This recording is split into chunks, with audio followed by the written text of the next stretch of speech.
Yo, what is up, guys? It's Freddy Knows Ball, and we're back here with a brand new video today. Let's get right into it. Let's start off by understanding mean, median, and mode. Alright, so mean is essentially just the average of all the numbers. Median is when the data set is ordered from least to greatest, and the number in the middle is the median. If there is an even number of numbers in the data set, there's going to be two numbers in the middle. You have to average out those two numbers, and that's what the median is. Mode hasn't really been tested on the SAT before, but it's good to know just in case. It's essentially the number that shows up the most, like the most common number in the data set. Range is when you take the highest number and the lowest number in the data set and find the distance between them. So let's say the highest number in the data set is 40 and the lowest is 10. The range is 30 points, okay? Now, standard deviation. You will never need to calculate standard deviation on the SAT.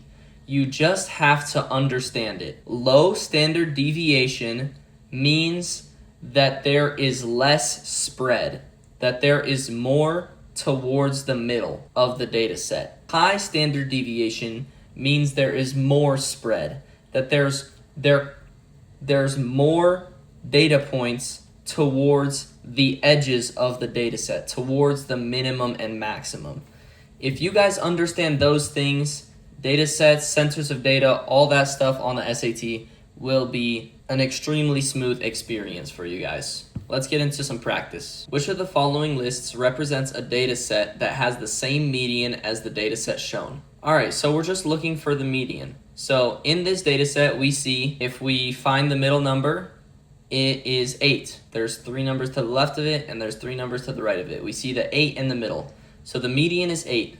Which one of these data sets also has a median of 8? Well, if we look at B, we can see that it has an even number of numbers, which means we have to average the two in the middle. But both of them are 8, which means they average out to be 8, which means B also has a median of 8, which means B is the correct answer. Super simple stuff. Let's move on. A study was conducted on the production rates for a company that produces tractor wheels.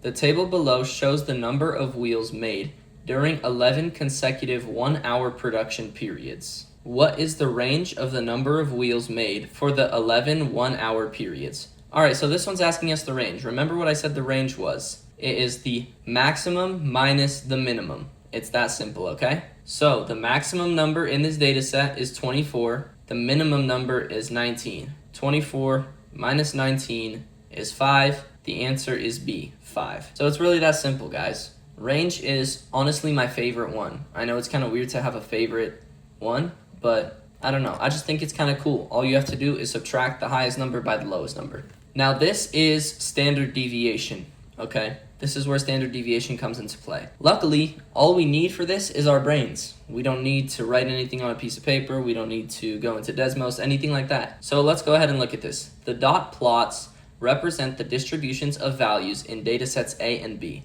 Which of the following statements must be true? The median of dataset A is equal to the median of dataset B. The standard deviation of dataset A is equal to the standard deviation of dataset B. Alright, so to find the median, you can count in from the edges, and we can see that on both of these datasets, the median is 13. Once you count in, you knock off all the dots that are on the outside one by one. 13 comes out to be the last dot regardless. Now, the standard deviation, on the other hand, is different. As you can see, in dataset A, we have 3 points in the middle and only 1 point on the outsides, whereas in dataset B, we have 2 points on the outsides and only 1 point in the middle. So, therefore, dataset A has less spread, which means it has a lower standard deviation. And so, the standard deviation of dataset A is not equal. However, the median of dataset A is equal to the median of dataset B. So only one is correct. A is the one that says that. A is the correct answer. And you guys just solved a hard difficulty College Board math standard deviation question. If you guys couldn't do that before you got here, hey, you learned something new. And that makes me happy because that's what I'm here for. Now we have one more question where standard deviation is mentioned. This one is ranked as medium difficulty from College Board. The results of 2 independent surveys are shown in the table below. Men's height, groups A and B, sample size, mean, standard deviation. Which statement is true based on the table? Alright, so we're going to have to go through the answer choices and see which one is true. The Group A dataset was identical to the Group B dataset. We can see the standard deviation is different, so clearly it wasn't. Group B contained the tallest participant. We can't know that just based off of the table. The heights of the men in Group B had a larger spread than the heights of the men in Group A. So remember, a larger standard deviation means a larger spread. And Group B does have a larger standard deviation. Therefore, C is correct here. Let's double check D though. The median height of Group B, okay, we don't even talk about the median, so awesome. We've identified C as the correct answer here. Alright, so I just wanted to go over frequency tables with you guys as well. Typically, you can just use your brain for these. Desmos shouldn't really be needed. If you need to write anything on your paper, always feel free to, please. On math and reading, actually, your paper is your best friend. Have your pencil to your paper. But this question shows the number of each type of monkey in a sanctuary. How many more vervets are in this sanctuary than mandrills? Alright, so there are 11 vervets, as we can see, and there are 5 mandrills. So 11 minus 5 is 6. There are 6 more vervets. So 6 is the correct answer. Correct answer is B. So this is essentially just seeing, can you look at the table? Can you identify what it's saying? Can you convert it to mathematical expertise, if one might say? This is the last question for the day. It is another easy frequency table one. Let's see if we can get it. The bar graph shows the distribution of the number of walnuts per container for 20 containers at a grocery store.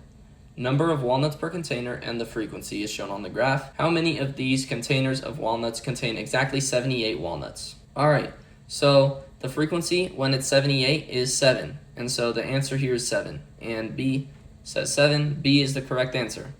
Awesome. And that's going to wrap it up for today's video, guys. I hope you enjoyed. Please feel free to leave any questions in the comments below. And like and subscribe, turn on notifications to help support me, guys.